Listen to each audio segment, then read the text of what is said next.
Howdy, y'all, and welcome to the EEARSS Podcast, produced by Terrier TV here at Titusville High School. I am Frank. That is Bill. And we are doing a podcast today, Cindyless. Yes. Sant Cindy. Ooh, Bill, that was good. I concur. That was very well. Concur. I feel like we need to start using more technical terminology to make words like that make sense. Yeah. While a short word, it was like a $10 word. It was. Good. It was succinct. Ooh, that's another one. Back to back. Another one. That's pretty solid. How has the week been? Long. Yeah. Long. I went to the UCF game yesterday, and we. Crazy storms. Yeah, crazy storms. The driving conditions coming back were just awful. There were, I don't know, what did you guys come back 528? No, we came back on 50. 528. We had a JV football game in Geneva at the Geneva School. Okay. Which I guess is Windermere, something like that. I don't know. Castleberry. Somewhere over there. Okay. Who knows? Okay. I wasn't driving the bus. I was just coaching the kids. But the rain, we had like a lightning strike at 5:30. It went away. We got clear, went out there, played. Everything went great. As soon as we got on the road, I mean, it was just, lightning storm like crazy.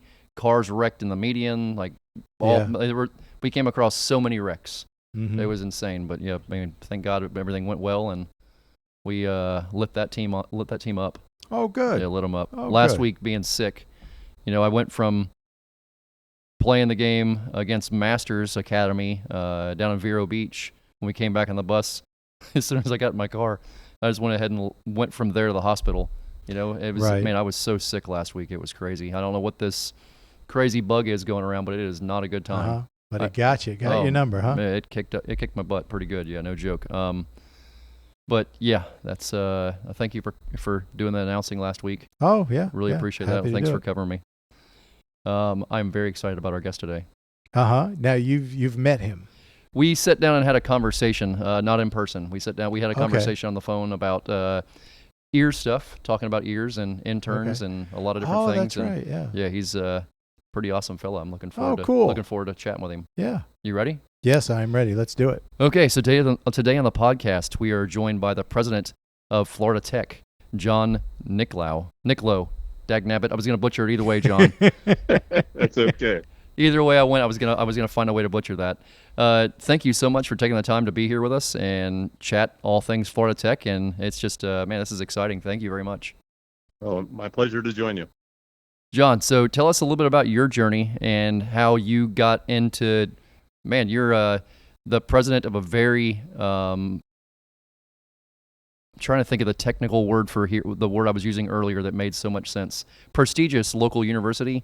Everybody thinks about UCF here locally, but you guys are right here in our backyard and are, a top tier university. You truly are. That's right. Yeah, a national research university. We don't aspire to be 30 or 50,000 students. We have a 10,000 students overall, about 3,500 or actually 4,500 on the campus, but really priding ourselves on aerospace, cyber, ocean engineering, aviation, and these are the things we do. And because we're the size we are, everybody knows everybody. You know your faculty know you, and it's really students get a far more individualized experience. Our student-to-faculty ratio is like 10 to 1, so you get to know people. Yeah, that's unheard of these days. A ratio like that's unheard of these days. It really is, and we pride ourselves on it, and the students appreciate it. But my journey was I never aspired to be a president, honestly. And every once in a while, I come across a student who says, "Yeah, I really want to be a president." I'm like, "No, you don't. Go find your passion, learn to do, and then it may happen." But I'm a civil engineer by profession. I went to school for civil engineering, and when I graduated, I ended up working with the Public Health Service and designing water distribution and wastewater collection systems on tribal communities in the desert Southwest.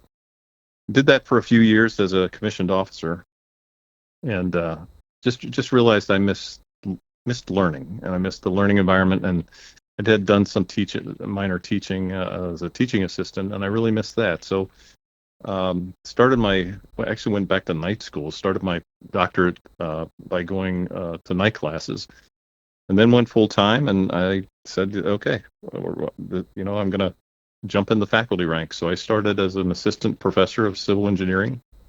Really enjoyed it and found my passion. I love teaching. I love research and engaging students in research and bringing your research into the classroom. And it's so fulfilling. And as time went on, I got promoted. I used to tell people I stayed in Southern Illinois for 17 years. I told my wife we'd maybe be there 2 years. But every time we thought about leaving, I got promoted. And at one point, somebody said, I think you ought to be a department chair or something more. I said, no, you know what? I really like teaching too much. I spend time with the students, and I think a wise mentor said to me, John, if that's your passion, you can affect a lot more students in those roles, not necessarily in the classroom, but in their academic life, and that's really, I think, struck a nerve for me, and I really, from then on, I went through a chair in a dean's office and ended up as provost of the provost, which is the chief academic officer and chief executive vice president of the university, and then became president at the University of New Orleans, and now president of Florida Tech. And I'm just thrilled to be here because with my engineering background, it fits our curriculum and our mission so well. We are a high-tech university, and engineering is at our core, science is at our core, and I love the area. Yeah, wow, that's really incredible. What kind of things do you take over from those days of you teaching to now being president? What carries over? I think understanding that on two sides, right? Understanding my faculty and the value of pedagogy and making sure, and I have to be supportive of faculty, but also giving them leeway to establish relationships and do what they need to do in the classroom to make sure learning outcomes are achieved. I have a great relationship with my faculty and my staff. But also, I think, I really got to know my students in the classroom and learn their learning styles, and try to talk about the material in a way that made it interesting based on what they wanted to do in their career. And I kind of do that now. We're not a huge university, so I get to know my students, and I spent the afternoon actually today driving around in a golf cart, handing out T-shirts and talking to students and just seeing how they're doing after the first week. This is our first week back. And, I never knew my college president when I was in college, and I don't want that to be the case here. So I get to know my students. How many students do you have right now? So on campus is about 4,500, slightly more than that. Okay. Then we have most people don't know, we actually have a very large online contingent around behavioral analysis, a number of master's degrees that we do. So overall about 10,000, but we have about 4,500 on campus. Okay. Wow. Yeah, that's a nice size. Yeah, it really is a good size. Like I said, a small student to faculty ratio. So you get to know people, and our undergraduate students are, I'll say, a little atypical. They get involved. They're all involved in student organizations. I was hanging out with the lacrosse team a little while back, and our lacrosse teams, half the team are aerospace engineers and construction engineering majors, and that's kind of rare in NCAA athletics. But they really do get involved, and they have the opportunity to really engage in hands-on learning. So all of our students do a 18-month, but from the halfway through their junior year to they graduate, they do a senior capstone design project.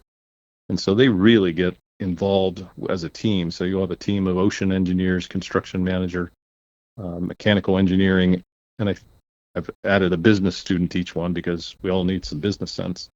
And they'll have a team together and design projects, and then they get to present those in April of their senior year, and they're just amazing because they're hands-on, they're welding, they're using CNC machines, they're designing, they're using AI, they're so much smarter than I was when I was their age.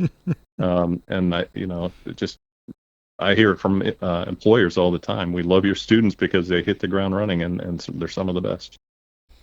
I don't think a lot of people realize, I talk about this with the Brevard Zoo quite often, how if there's usually a research project going on locally, the Brevard Zoo is somehow involved.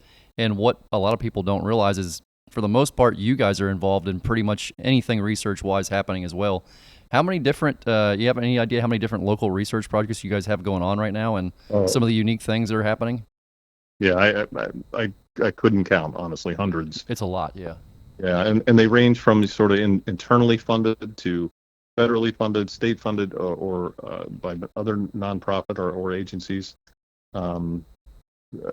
And many of them engage not just graduate students, but undergraduate students. The number of undergraduate students that actually get involved in a lab and do some research while they're getting their bachelor's degree is absolutely amazing at Florida Tech, and it's been refreshing because a lot of those students, that actually, when you get engaged that way, it actually raises the likelihood of graduation, raises the likelihood of getting a job and advancing your career. So it's special. It really is. Yeah, we have a couple of Florida Tech students out with us tomorrow doing wildlife arrays and bucket traps and stuff. So we're pretty excited about that. And man, I'm really looking forward to it. It's pretty special to be bringing some people from there on. Oh, it is. And speaking of the zoo, we have a great relationship with them. The spider monkey display up there, and if you're up there, you'll see Florida Tech. Those are our faculty actually doing a lot of the research around spider monkeys. We have one of the largest facilities and advancing knowledge around spider monkeys better than anyone in the country.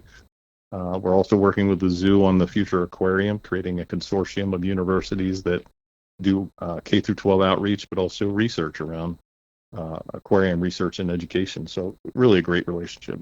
Yeah, that's an exciting thing coming to the Space Coast here. Man, when they finally break ground on that, it's going to be a lot of celebration, without a doubt. Yeah, I'm really excited for that. And recently the zoo is actually doing some restore our lagoon work on our campus, so on one of our buildings. So we have some great relationships. Yep, good people. We're very connected to them too, and they speak the world of you guys, which is one of the reasons I reached out to you initially. I was like, well, if the zoo says they're doing great things and they've got students that are making a difference, that's where I'm going first. That's the connection I want to make first. That's right. Yeah, a lot of work around seagrass. We have a shark lab. There's a lot going on. Put it this way: when I arrived, I toured every department. All I could think, I'd get home at night and talk to my wife about it. Like, I really want to go back to school. I should have been a shark scientist. I should have been in robotics or a biomed engineer. It's really cool. Well, what's one of the extra cool things about your job is you can kind of trade hats when you want to, right? And go sit in one of those classes if you really wanted to. I absolutely can. I can visit a lab and just say, hey, tell me what this week it was, So we're hearing a lot about AI, and I'm up to speed. But what are you doing? And just finding how they're using artificial intelligence and machine learning in their research is incredible, and really solving some really challenging problems. So, what's it like for you to be the president down there of this again prestigious university, and a lot of aerospace degrees, and the way our aerospace program is blowing up right now and just going through the roof? There have so many incredible things happening. It's got to be just nonstop down there. It really is. I mean, my students are all, they're working towards careers. And so at the end of the day, they're the talent pipeline. And I'm trying to partner with industry on, feels like every other day I'm meeting with a new aerospace or a flight exploration group here, a business or an industry member that needs talent, and that is going to be a bottleneck. So we're trying to create those pipelines, and I tell industry all the time that, when let me do our job of I'll graduate and give you a list of 100 qualified leads on to hire, and you interview them and you hire them as interns, but I'll help you do that to make sure that you have a solid pipeline, and that's really growing quickly. Our students intern all over the place, from the Northrop Grumman's and the L3 Harris to a lot of smaller companies. And this senior design showcase I mentioned actually is sponsored by Northrop Grumman, but a lot of other companies sponsor projects. They have an idea, they maybe don't have a time to solve it, and they'll hand it off to our students, and a group will take it and run with it. And the winner of last year's President's Cup, we call it, was a group that worked with Via Space on a new propulsion system. And so, those That's not amazing. kids anymore. Yeah, those young adults are going right to work, and they're really shocking and wowing their employers. Let's say we have a student here on the Space Coast in Central Florida, the Southeast, somewhere here locally or maybe across the country, and they're looking at several universities. You've already pitched some of this. I mean, it's just in natural conversation, these major highlights. But if you're trying to let them decide Florida Tech over other universities, what are some of the major points you guys hit on all the time? So it is the individualized, small strong relationships with the people in your community. So you really have the opportunity to know people, to engage, to get to know your faculty by name. They know you by name. They'll eat with you in the dining hall, which I've never seen anywhere. A faculty member will go to the dining hall and just grab a bunch of students with them and have sit down. So that's a unique feel. But it's also the really high-tech work we're doing across the spectrum. And that's our bread and butter. That's our core, is STEM. And so we're not we're focused on that mission, and we tend not to get diluted by trying to do everything. We do STEM really well. And then when I talk to families, it's you get that. That's going to lead to a great career, but you can do it in a place like the Space Coast, where you can go to the beach, hopefully after class, not mid class, but you can go to the beach, you can surf, you can watch a rocket launch every other day practically now, and that really inspires you in terms of your career.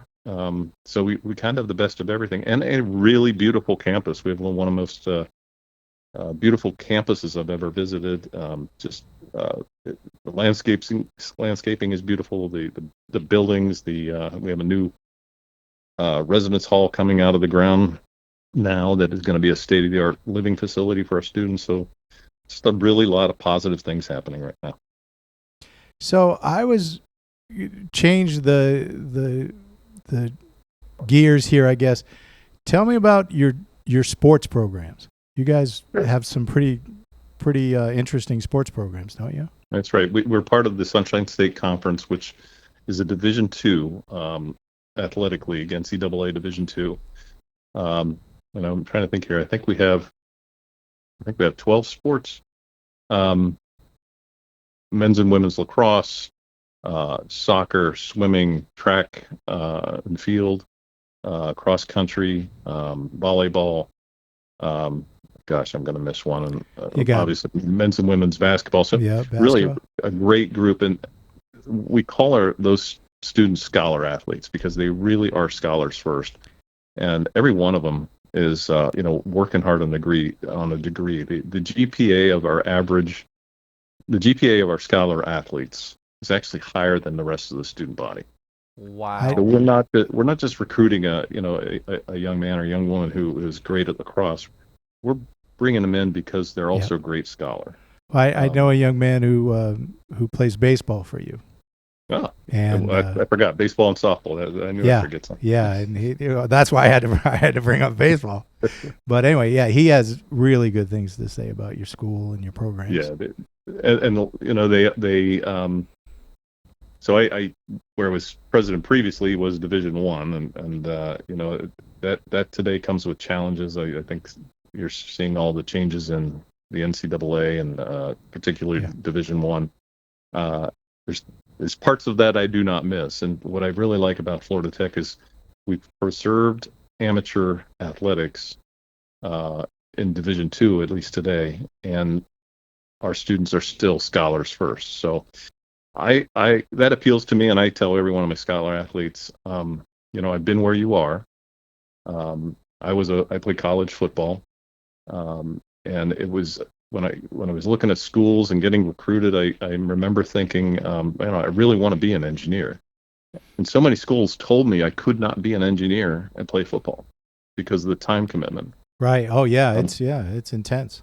Yeah, and I found the right school where I could do that, and I never regretted it. And football, I love football, and ultimately playing gave me a route to an engineering degree. It helped pay for my engineering degree, so I was pleased. And I never forget that. And so I tell all my scholar athletes, I'll write you a custom, an individualized recommendation letter whenever you need it, for the job, the internship, graduate school, whatever it is, because I know you're putting in some extra time, and I know what it takes. You're going above and beyond. But at the end of the day, the grit, the determination, the time management, all the things you're learning on the field or on the court, those are actually transferable skills, and they'll help you in your career.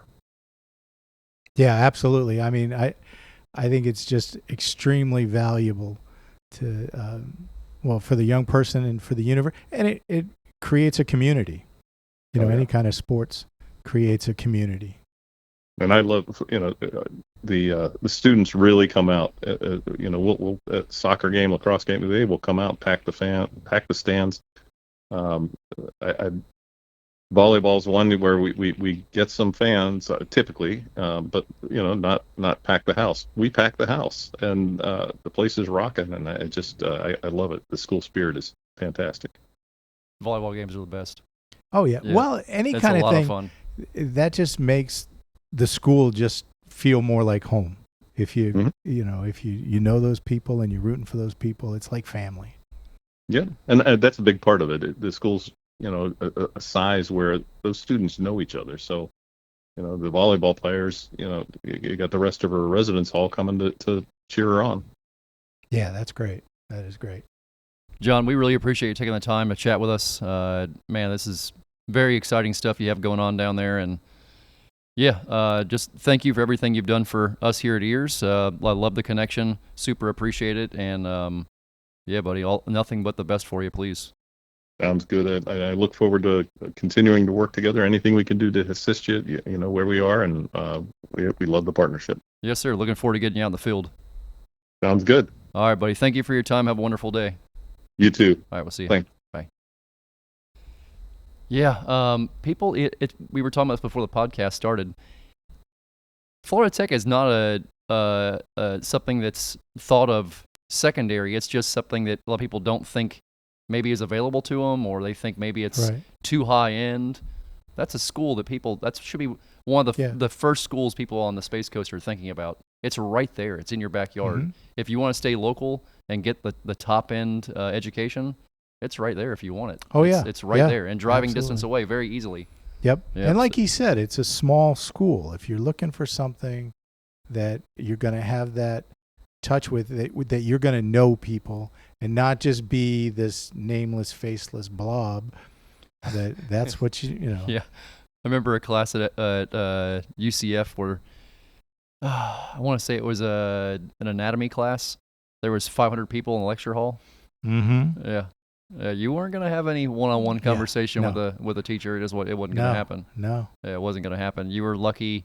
You were lucky if you got to actually see him and he looked at you one time during all of it. Oh yeah. Well, didn't you have mostly the TA teaching it? The lab, yes. The lab, yes. The lecture, no. He taught it. Okay, he taught it. Okay. Yeah. Well, good. Good times. Fun memories. Fun memories. Well, Bill, anything exciting planned for the weekend? No, sir. No, just hanging out. Yeah, we're putting up camera traps and a bunch of other things this weekend, starting that tomorrow morning early. Got to get after it and get it done before it gets a million degrees outside. Although, let me ask you now, I've seen an object.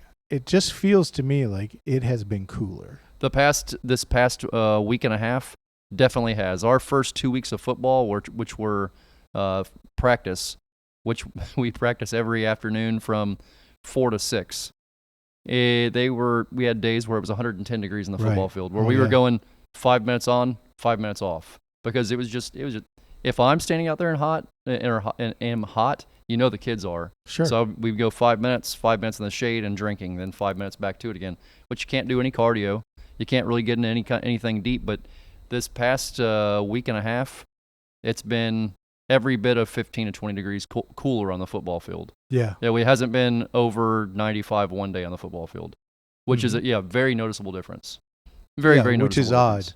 Yeah. Which is odd. I'm It's looking to forward. still be in August and be doing this. Yeah, it's normally you don't get this until Right. the midway through, at least midway, if not the end of September. Well, they're talking about that there's this massive cold air that's come down. And so places up north, like in Chicago and stuff, they're getting lows in the 40s. They're basically having October weather. now. Stephanie and I went up there not last Saturday, the Saturday before. The plan was to go up there in the morning, go to a Cubs game, get on the subway train, Right. and go from the game back to the airport and leave, which we ended up getting stuck like overnight in the airport. But it was just it felt exactly like home. It was the same temperature. Just hot and humid and sticky. They're dealing with all this smoke from Canada or something, which is yeah. bizarre. Chicago never looks like it has smog on it, but when you're up there right now, it does. But it's all this Canadian wildfire smoke or something. Right. How in the heck's it end up in Chicago? I don't understand any of that. It doesn't make any sense to me. Wind currents are weird things. They are. It's They like are its own strange. little organism somehow. Yeah. It's like they're saying a lot of the different colds and things that are going around right now here are in the hurricanes somehow. They're some kind of storm virus getting spread from Africa or something. I've heard all kinds of weird things. Okay. I don't know about any of that. I don't know anything about that. That's sounds a little mind-boggling. I know that, Sounds like a conspiracy theory. Yeah, definitely. Definitely. Yeah. We're not selling conspiracy theories here. That's not what we're doing. Conspiracy theories, no. Oh, Lord. Well, Bill, I Yes, hope sir. you have a wonderful afternoon, buddy. Thank you. It was fun You as too. always. Indeed. All right, y'all. Thank you for tuning in to the EEARSS Podcast, produced by Terrier TV here at Titusville High School. Why is it a tongue twister today? I'm not sure. I don't know. Maybe it's just me. Could But yeah, thank you all for tuning in. We appreciate you taking the time, and we will catch you all next week. Bye-bye.